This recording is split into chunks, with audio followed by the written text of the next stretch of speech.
Ready? पहले high पे लिखेंगे फिर लो पे लिखेंगे.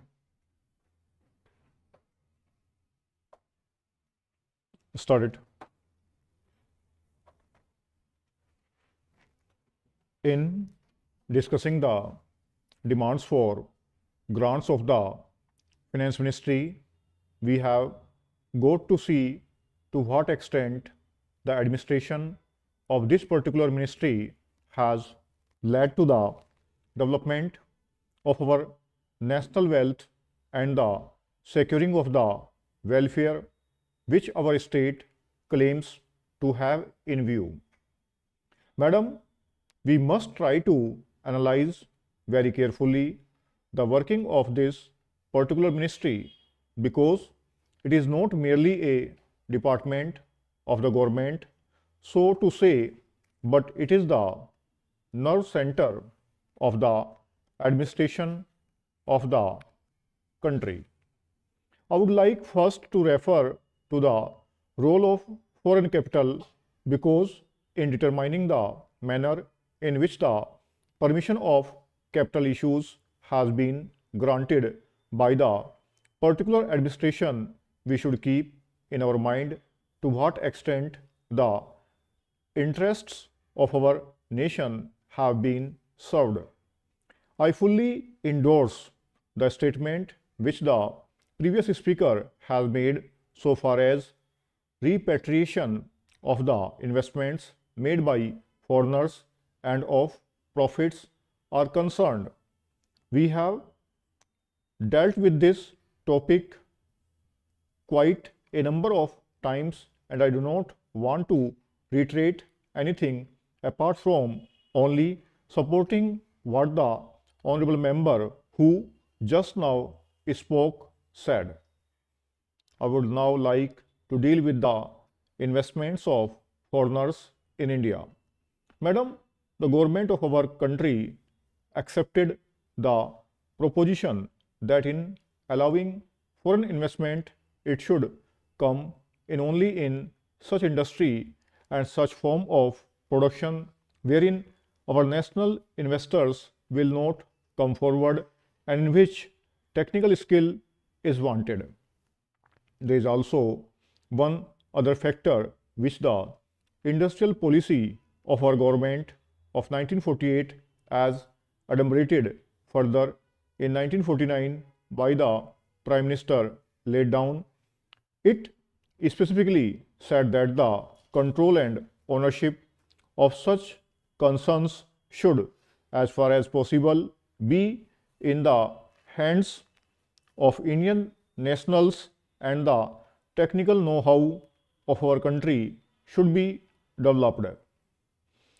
I would like to emphasize the figures that have been put forward for the last few years from 1997 till the end of 2012 or the early part of 2012. It has been reported that rupees 19,000 crores of foreign capital have been allowed to be invested in our country.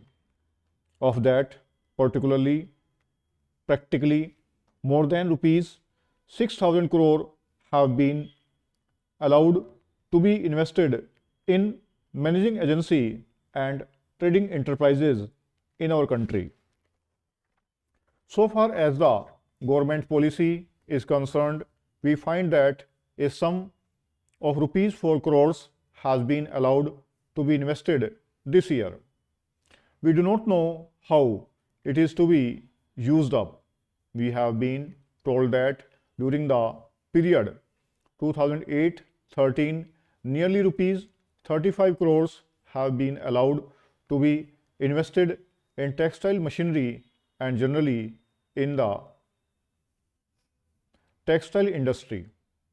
We have seen to what extent cotton and jute have been dominated by the national capital and to what extent they play the role as against the demand for them. We know further what the government is doing in regard to these industries and how the Indian counterpart in these industries are behaving.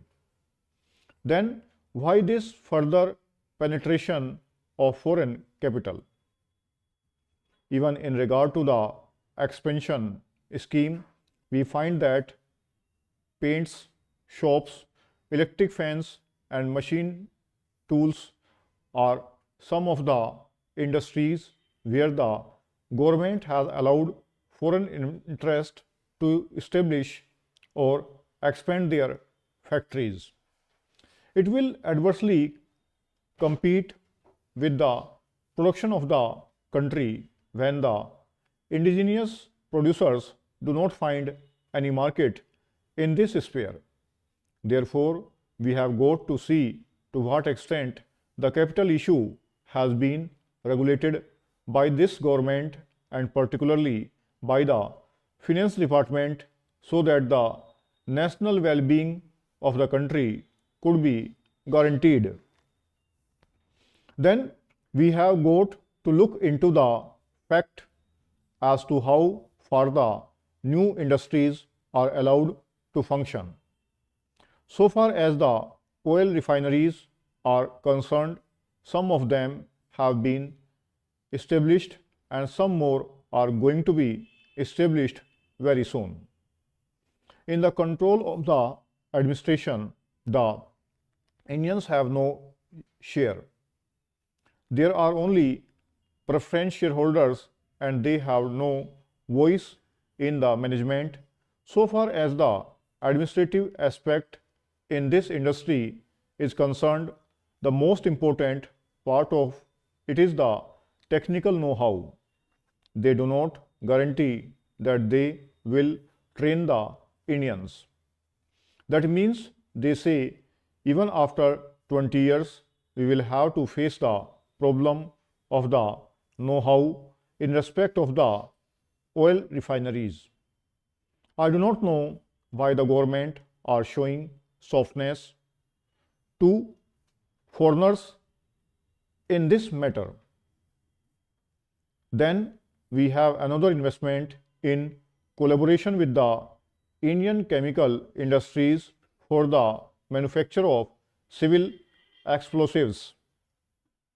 Here, as far as I have gathered, only 20% is going to be Indian capital.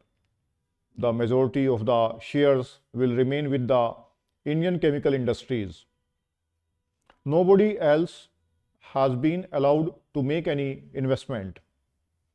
It would have been better if other companies and private individuals had been given an opportunity to purchase the shares.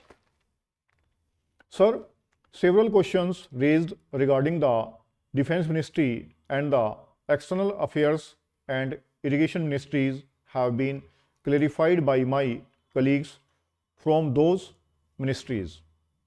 My task, therefore, has been simplified to that extent.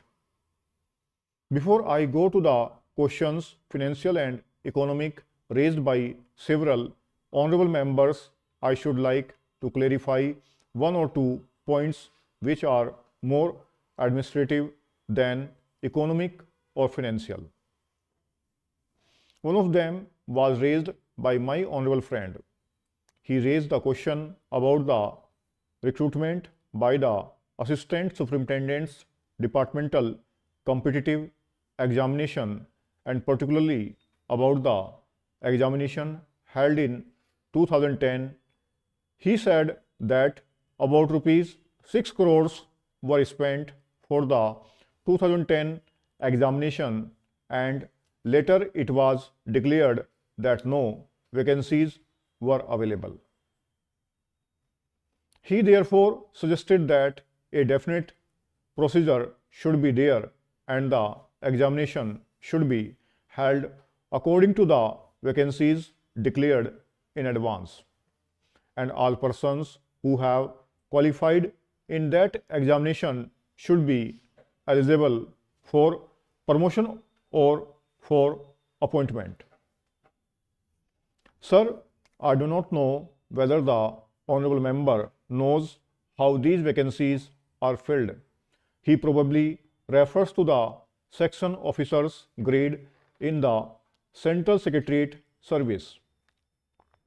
This is filled 50% by direct recruitment and 25% by departmental competitive examination open to the assistants, that is the next lower grade, and the rest 25% by promotion of the assistants on the basis of seniority subject to fitness. 1000 plus word है, 100 की speed के साथ dictate किए गए हैं और ये आपको set number SSC C&D grade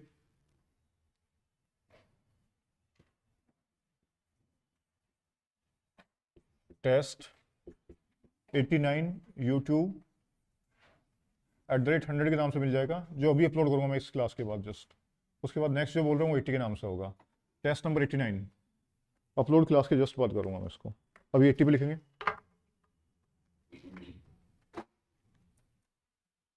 ready, start it.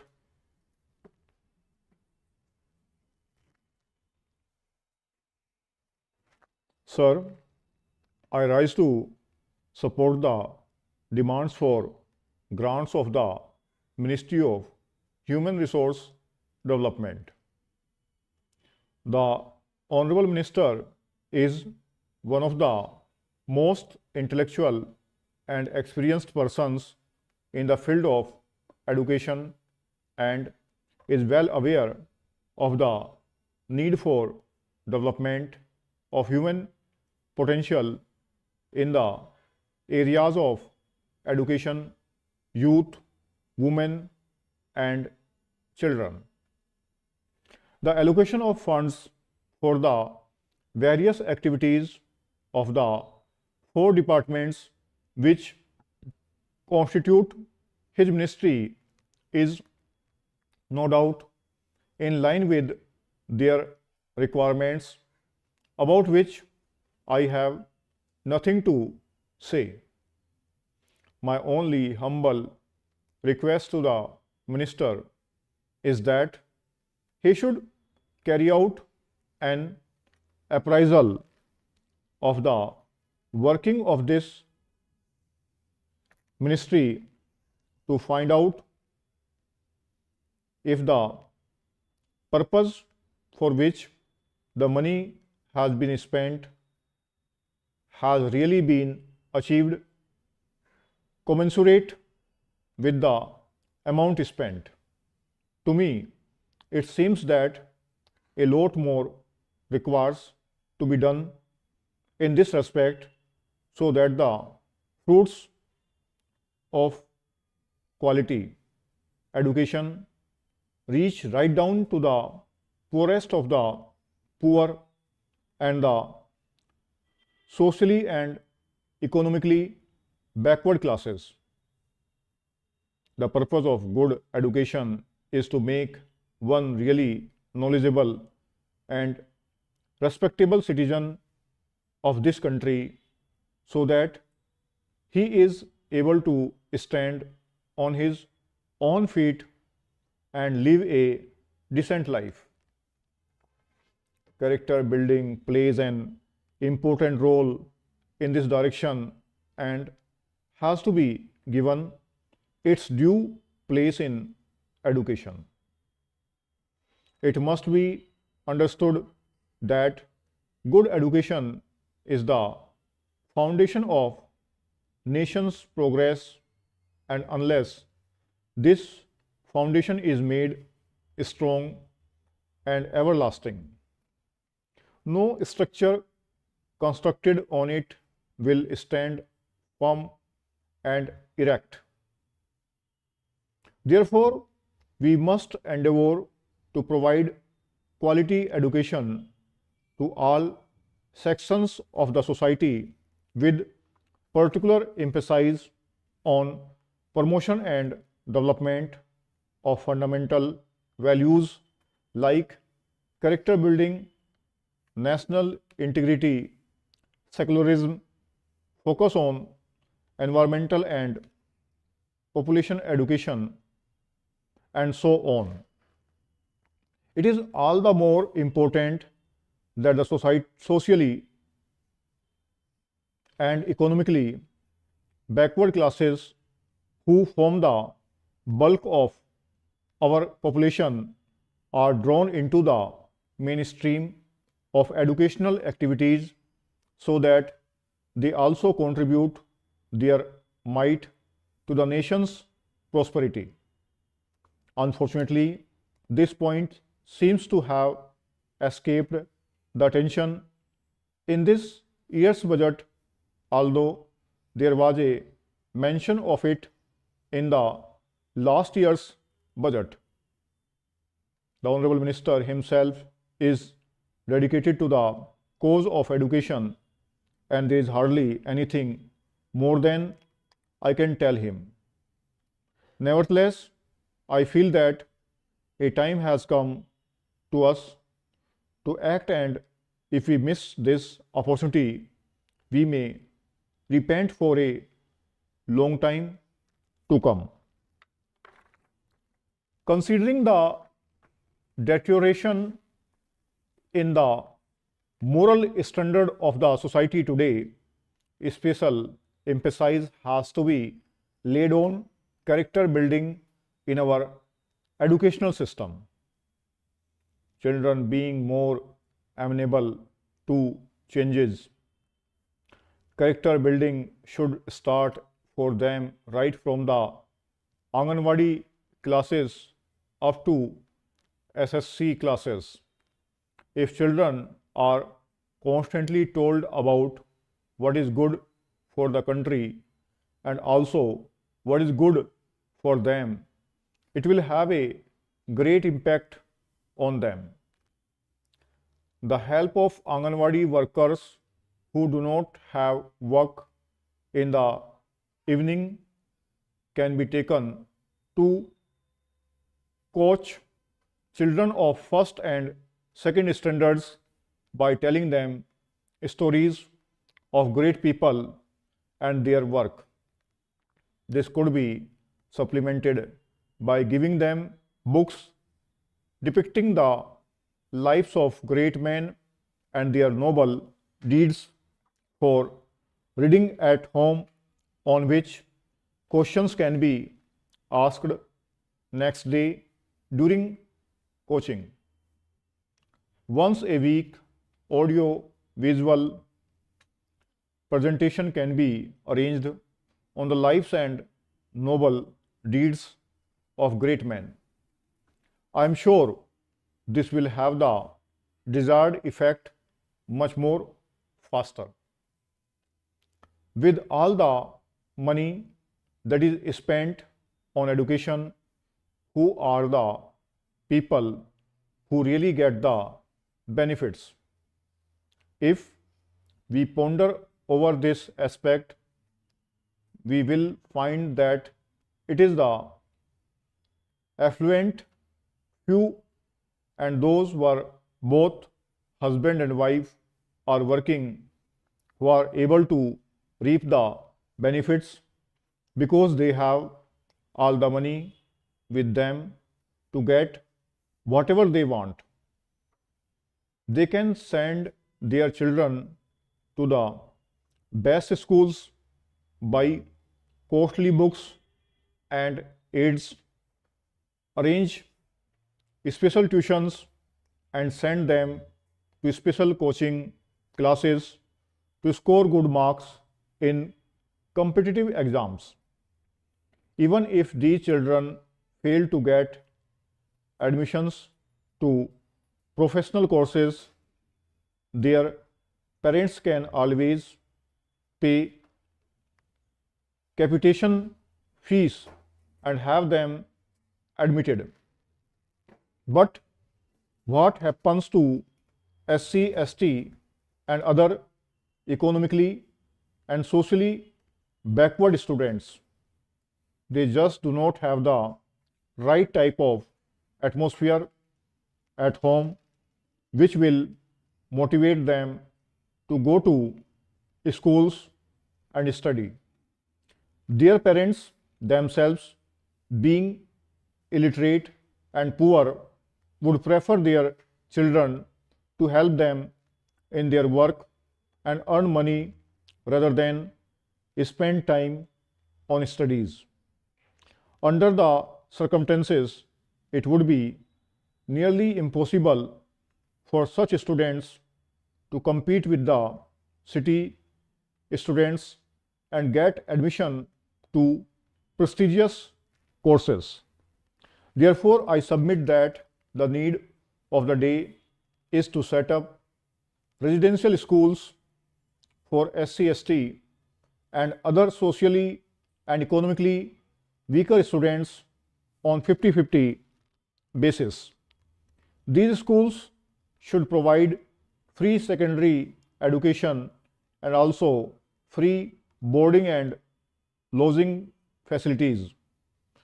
Strict discipline should be maintained in these schools and greater emphasis should be laid on character building, hard work and dedication, love and respect for the country. 800 plus word है, 80 की speed के साथ dictate किया गया है। ये आपको इस सेट के नाम से मिल जाएगा जो मैं अभी अपलोड कर रहा हूँ, टाइप कर सकते हैं।